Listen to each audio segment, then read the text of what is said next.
Қайырлы күн достар, менің каналыма қош келдіңіздер. Бүгін мен өте дәмді қытырлақ жасаймын. Каналымнан алыстамаңыздар, видеомды соңына дейін көріңіздер. Мен ең алдымен ұнымды електен өткізіп дайындап алдым. Оған қопсытқыш қостым, бір жұмыртқа қостым, бір шай қасық тұз қостым, және де сары майды суытып алдым. Сары май қосамын, барлығын жақсылап араластырамын.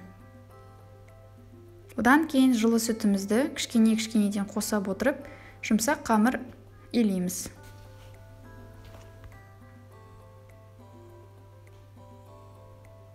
Мінекей менің қамырым дайын болды. Енді мен оны 20 минут демалуға қоямын.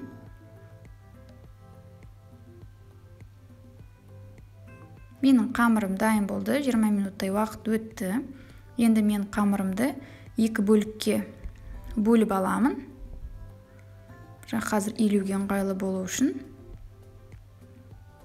оқтаудың көмегімен қамырымызды жайып шығамыз. Өте қатты жұқа қылмаймыз.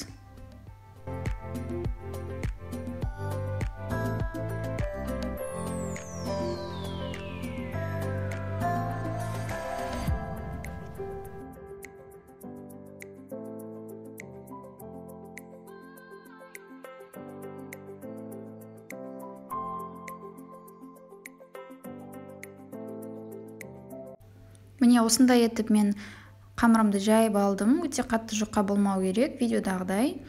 Және де осындай ұзын жолақшаларға бөліп аламыз. Бірдей болғаны жақсы.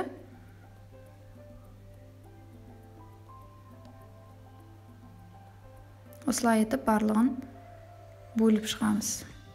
Артық жерін алып тастайсыздар. Енді осы жолақшаларды төртбұрыш фигураларға бөлеміз. Міне осындай болады шамамен. Қамырымызды төртбұрыш етіп кесіп алғаннан кейін, оның үстінен осылай пышақпен ұзын жолақшаларды ойып шығамыз. Дәл видеодағыдай жасайсыздар. Сол кезде біздің қытырлағымыз өте әдемі болып піседі. Және де осылай сұйық майды бір ыдысқа құйып алып, сұйық майды жағып, сұйық майдың көмегімен осындай фигуралар жасаймыз. Қамырымыздың екі жағын бір-біріне біріктіреміз. Міне дәл осылай етіп жасап шығамыз барлығын.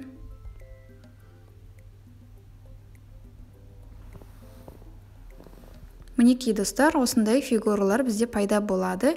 Енді майымызды қайнатып аламыз. Міндетті түрде май қайнау керек. Май қайнамаса, майдың барлығын осы біздің қытырлағымыз сорып алады өзіне, сондықтан май міндетті түрде қайнау керек. Және де екі жағын қызарғанша пісіреміз.